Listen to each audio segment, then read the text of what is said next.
controller ni. Tak perlulah nak potong-potong pipe. Inilah tugas union coupling. Jadi pertama sekali, salam kalau nak pump tu laju, puli kasih tukar custom top air ada mari. Apa je?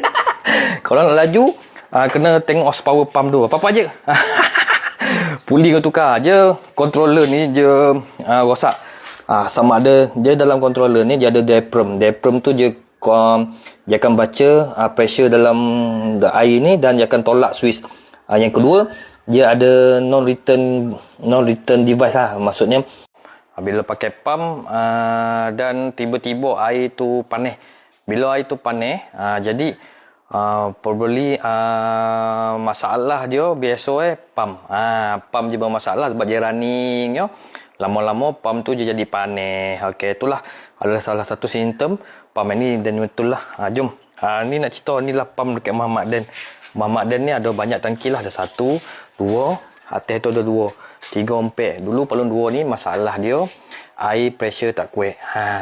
Berpuluh-puluh tahun lah air pressure tak kuat. Jadi kami adik-beradik pakat-pakat inisiatif kita orang macam tu lah. Kita berapa horsepower tu? Yang ni 10 bar. Tak silap Dan 10 bar kot. Horsepower ni tak pasti bang. 0.75 ni ada tulis. 0.75 pun dah cukup dah sebenarnya.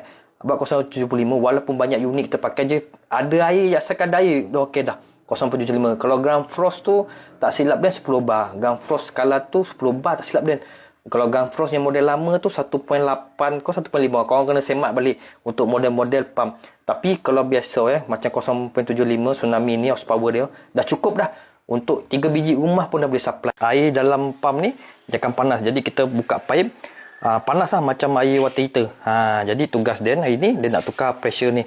Dia panggil control pressure switch lah, ataupun automatic pump control. Macam tu lah lebih kurang. Jadi dia nak tukar. Dia nak ambil brand Nevin lebih kurang. Kalau korang pakai pump, kalau kau nak buat maintenance senang, korang kena pasang ni union coupling. Union coupling ni kalau kau pasang, kau boleh tukar. Jadi bila keluar situ, pressure yang kuat tadi akan tolak air tu akan keluar ikut tepi ni. Jadi kita nak menghindarkan air tu keluar dekat bermonang ni, kita kena pakai Teflon tape. Bahasa mudah white tape. Itu bahasa mudah tapi bagi dia susah tu Mamat Belangko. White tape susah. Orang kampung macam ni susah sebut. Kita sebut dia pita putih. Saja Mamat Belangko. White tape pun boleh saya sebut senang kan. Pita putih jadi susah. Bila kita orang putih kita melayukan dia, kita jadi susah. Sebenarnya tengok ni apa.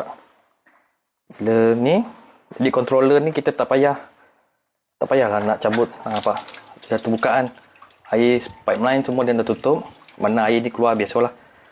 Kau just tukar union coupling je. Tak payah nak. Dia tunjuk lokal lah. Jauh tak nampak pula.